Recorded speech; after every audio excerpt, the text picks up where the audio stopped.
تابوت سکینہ کیا تھا؟ بسم اللہ الرحمن الرحیم۔ السلام علیکم ناظرین گرامی، تابوت سکینہ ایک صندوق کا نام ہے جو شمشاد کی لکڑی کا بنا ہوا تھا۔ اس صندوق میں حضرت موسیٰ علیہ السلام کا عصا مبارک اور ان کی جوتیاں، حضرت ہارون علیہ السلام کا عمامہ، حضرت سلمان علیہ السلام کی انگوٹھی، تورات کی تختیوں کے چند ٹکڑے، کچھ من و سلوہ اور انبیاء علیہ السلام کی صورتوں کے خلیے وغیرہ موجود تھے۔ بنی اسرائیل میں یہ صندوق بڑا ہی مقدس اور بابرکت سمجھا جاتا تھا۔ یہ لوگ جب کفار سے جہاد کرتے اور کفار کے لشکروں کی کثرت اور شان و شوکت دیکھ کر ہاسم ہو جاتے تو وہ اس صندوق کو اپنے لشکر کے ساتھ رکھ لیتے تھے۔ اس صندوق سے رحمتوں اور برکتوں کا ایسا ظہور ہوتا تھا کہ ان کے دلوں میں سکون اور اطمینان پیدا ہوتا اور ان کے لرزتے ہوئے دل پتھروں کی چٹانوں سے زیادہ مضبوط ہو جاتے۔ آسمان سے فتح و نصرت نازل ہوتی اور یہ جنگ میں فتح یاب ہو جاتے تھے۔ ناظرین، بنی اسرائیل میں جب بھی کوئی اختلاف پیدا ہوتا تو یہ لوگ اسی صندوق سے فیصلہ کراتے تھے۔ صندوق سے فیصلے کی آواز سنی جاتی تھی۔ الغرض یہ صندوق جو تاریخ میں تابوت سکینہ کے نام سے مشہور ہے، بنی اسرائیل میں اللہ کی رحمت اور برکت اور فتح کے نزول کا نہایت مقدس اور بہترین ذریعہ سمجھا جاتا تھا۔ مگر جب بنی اسرائیل طرح طرح کے گناہوں میں مبتلا ہو گئے اور ان کی سرکشی اور بدعمالیاں اپنے عروج پر پہنچ گئیں تو ان پر اللہ کا غضب نازل ہوا۔ کفار کی قوم عمالقہ نے ایک بہت بڑے لشکر کے ساتھ ان لوگوں پر حملہ کر دیا۔ ان کافروں نے بنی اسرائیل کا قتل عام کر کے ان کی عمارتوں کو توڑ پھوڑ کر سارے شہر کو تہس نہس کر ڈالا اور اس مقدس صندوق کو بھی اٹھا کر لے گئے۔ قوم عمالقہ کے کفار نے اس مقدس صندوق کو نجاست کے گندے کوڑے خانے میں پھینک دیا۔ اس بے ادبی کا عمالقہ کے کفار پر یہ وبال پڑا کہ یہ لوگ طرح طرح کی بلاؤں اور بیماریوں میں مبتلا ہو گئے، جس سے قوم عمالقہ کے شہر بالکل برباد اور ویران ہو گئے، یہاں تک کہ ان کافروں کو یقین ہو گیا کہ اس مقدس صندوق کی بے ادبی کا عذاب ہم پر نازل ہوا ہے۔ تو ان کافروں کی آنکھیں کھل گئیں، چنانچہ انہوں نے اس صندوق کو ایک بیل گاڑی میں رکھ کر ان بیلوں کو بنی اسرائیل کی بستیوں کی طرف ہانک دیا۔ حضرت شموئیل علیہ السلام جب نبوت سے سرفراز کیے گئے تو ان کے زمانے میں کوئی بادشاہ نہیں تھا۔ بنی اسرائیل کی قوم نے آپ علیہ السلام سے درخواست کی کہ آپ علیہ السلام کسی کو ہمارا بادشاہ بنا دیجئے۔ آپ نے حکم خداوندی کے مطابق حضرت طالوت کو بادشاہ بنا دیا، جو بنی اسرائیل میں سب سے زیادہ طاقتور اور سب سے بڑے عالم تھے، لیکن بہت ہی غریب اور مفلس تھے۔ بکریوں کی چرواہی کر کے زندگی بسر کرتے تھے۔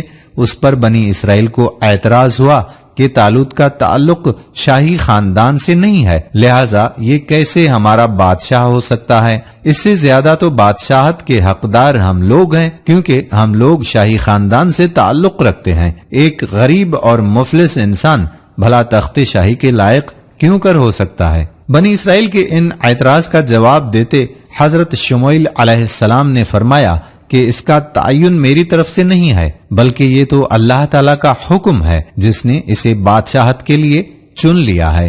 پھر ظاہراً بھی وہ تم سے بڑا عالم ہے اور قوی طاقتور، شکیل و جمیل، شجاع و بہادر اور لڑائی کے فنون سے پوری طرح واقف ہے۔ اللہ اپنا ملک جسے چاہے دے اور اللہ وسعت علم ہے۔ اس کی بادشاہی کی نشانی یہ ہے کہ آئے تمہارے پاس وہ تابوت جس میں تمہارے رب کی طرف سے دلوں کا چین ہے۔ اللہ تعالیٰ نے قرآن میں اس واقعے کا ذکر کرتے ہوئے یوں ارشاد فرمایا، اور ان سے ان کے نبی نے فرمایا کہ بے شک اللہ تعالیٰ نے طالوت کو تمہارا بادشاہ بنا کر بھیجا ہے۔ بولے کہ ہم پر اسے بادشاہی کیوں کر ہوگی، اور ہم اس سے زیادہ سلطنت کے مستحق ہیں، اور اسے مال میں بھی وسعت نہیں دی گئی ہے۔ فرمایا کہ اسے اللہ نے تم پر چن لیا ہے اور اس کو علم اور جسم میں کشادگی زیادہ دی ہے، اور اللہ اپنا ملک جس کو چاہے عطا فرما دے، اور اللہ وسعت والا ہے۔ اور ان سے ان کے نبی نے فرمایا کہ اس بادشاہی کی نشانی یہ ہے کہ آئے تمہارے پاس وہ تابوت جس میں تمہارے رب کی طرف سے دلوں کا چین ہے، اور حضرت موسیٰ اور ہارون علیہ السلام کے ترکا کی بچی ہوئی چیزیں ہیں جس کو فرشتے اٹھا کر لائیں گے، بے شک اس میں تمہارے لیے بہت بڑی نشانی ہے اگر تم ایمان رکھتے ہو۔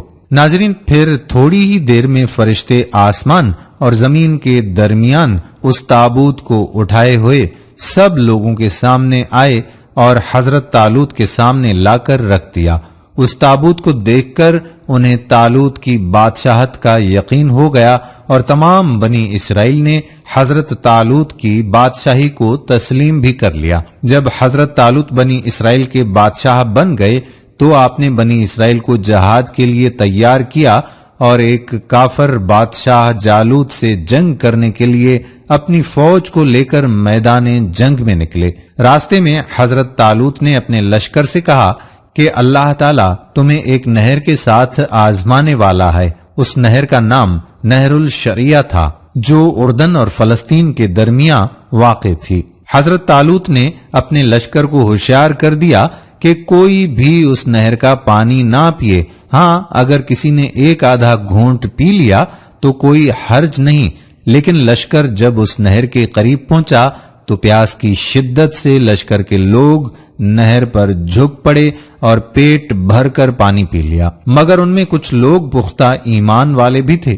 جنہوں نے اس نہر کا پانی ہرگز نہ پیا، اور اگر پیا بھی تو ایک آدھا گھونٹ ہی، لیکن جنہوں نے پیٹ بھر کر پانی پیا تھا ان کی پیاس تو بجھ گئی، لیکن وہ جنگ کرنے کے قابل نہیں رہے۔ لشکر کی 80,000 کی تعداد میں سے 76,000 لوگوں نے پیٹ بھر کر پانی پی لیا۔ ان کی نافرمانی کا یہ اثر ہوا کہ ان کی ہمت پست ہو گئی اور انہوں نے بزدلانہ پن سے جہاد سے انکار کر دیا، اور دشمن کی زیادتی نے انہیں خوف زدہ کر دیا۔ وہ کہنے لگے کہ ہم جالوت اور اس کے لشکر سے لڑنے کی ہمت نہیں رکھتے۔ اب صرف 4,000 سپاہی حقیقی فرما بردار نکلے جنہوں نے اللہ کے حضور گڑ گڑا کر دعائیں کی کہ اے اللہ، لڑائی کے وقت ہمارے قدم جما دے اور بھاگنے سے ہمیں بچا لے اور ہمیں دشمنوں پر غالب فرما۔ ان کی دعا قبول ہوئی اور اللہ نے انہیں فتح سے ہمکنار کر دیا۔ ناظرین، جالوت بہت ہی قداور اور نہایت ہی طاقتور بادشاہ تھا۔ دونوں فوجیں میدان جنگ میں لڑائی کے لیے صف آرائی کر چکی تو حضرت طالوت نے اپنے لشکر میں اعلان کر دیا کہ جو شخص جالوت کو قتل کرے گا میں اپنی بیٹی کا نکاح اس کے ساتھ کر دوں گا اور اپنی آدھی سلطنت بھی اس کو عطا کر دوں گا۔ جب جنگ شروع ہوئی تو حضرت داؤد علیہ السلام اپنی گوپھن لے کر آگے بڑھے۔ گوپھن ایک ہتھیار تھا جس میں پتھر رکھ کر دشمن پر مارے جاتے تھے۔ جالوت پر آپ کی نظر پڑی تو آپ نے اپنی گوپھن میں پتھر رکھے اور بسم اللہ پڑھ کر جالوت کے اوپر پھینکے۔ یہ پتھر جا کر جالوت کی ناک اور کھوپڑی پر لگے اور اس کے بھیجے کو پاش پاش کر کے سر پیچھے سے نکل کر اس کے سپاہیوں کو لگے، جس سے بہت سے سپاہی ہلاک ہو گئے۔ جالوت کے مرتے ہی اس کے لشکر کی ہمت ٹوٹ گئی اور اس کے لشکر میں بھگدڑ مچ گئی۔ حضرت داؤد علیہ السلام جالوت کی لاش کو گھسیٹتے ہوئے لائے اور اپنے بادشاہ حضرت طالوت کے سامنے ڈال دیا۔ اس پر حضرت طالوت اور بنی اسرائیل بے حد خوش ہوئے۔ جالوت کے قتل ہو جانے کے بعد اس کا لشکر بھاگ نکلا اور حضرت طالوت کو فتح مبین حاصل ہوئی۔ حضرت طالوت نے اعلان کے مطابق اپنی شہزادی کا نکاح حضرت داؤد علیہ السلام سے کر دیا اور انہیں اپنی آدھی سلطنت کا بادشاہ بھی بنا لیا۔ اس واقعے کے 40 سال کے بعد جب طالوت کا انتقال ہو گیا تو حضرت داؤد علیہ السلام پوری سلطنت کے بادشاہ بن گئے، اور جب حضرت شموئیل علیہ السلام کی بھی وفات ہو گئی تو اللہ تعالیٰ نے داؤد علیہ السلام کو بادشاہت کے ساتھ ساتھ نبوت سے بھی سرفراز فرما دیا۔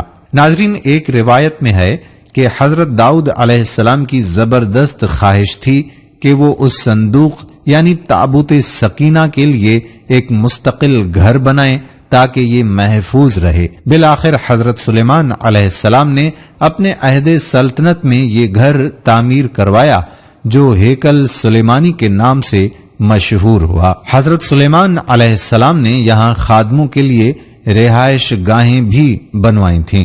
ان کے بعد ہر آنے والے بادشاہ نے اس ہیکل کی 12 دیواروں اور برآمدوں میں اضافہ کیا، حتیٰ کہ تابوت سکینہ کا کمرہ ان مختلف عمارتوں میں چاروں طرف سے گھر گیا۔ پھر ایک سفاک اور ظالم بادشاہ بخت نصر نے بنی اسرائیل پر حملہ کیا تو دوسری عمارتوں کے ساتھ ساتھ ہیکل سلیمانی کو بھی تباہ و برباد کر دیا۔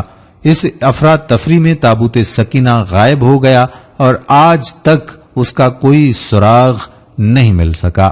دوستو، ہم امید کرتے ہیں کہ ہماری آج کی ویڈیو آپ کو ضرور پسند آئی ہوگی۔ اگر ویڈیو پسند آئی ہے تو آپ سے التماس ہے کہ ویڈیو کو لائک بھی کریں، شیئر بھی کریں اور نیچے دیے گئے کمنٹ سیکشن میں اپنے کمنٹس تحریر کر کے ہماری حوصلہ افزائی ضرور کیجیے گا۔ اگر آپ نے ابھی تک ہمارا یوٹیوب چینل قصص الانبیاء سبسکرائب نہیں کیا تو چینل کو سبسکرائب کر کے بیل آئیکن کو پریس کر لیں تاکہ یہاں پر جتنی بھی ویڈیوز اپلوڈ ہوا کرتی ہیں ان کا نوٹیفیکیشن آپ کو بر وقت ملتا رہے۔ آنے والی ویڈیو تک ہمیں اجازت دیجیے۔ اللہ حافظ۔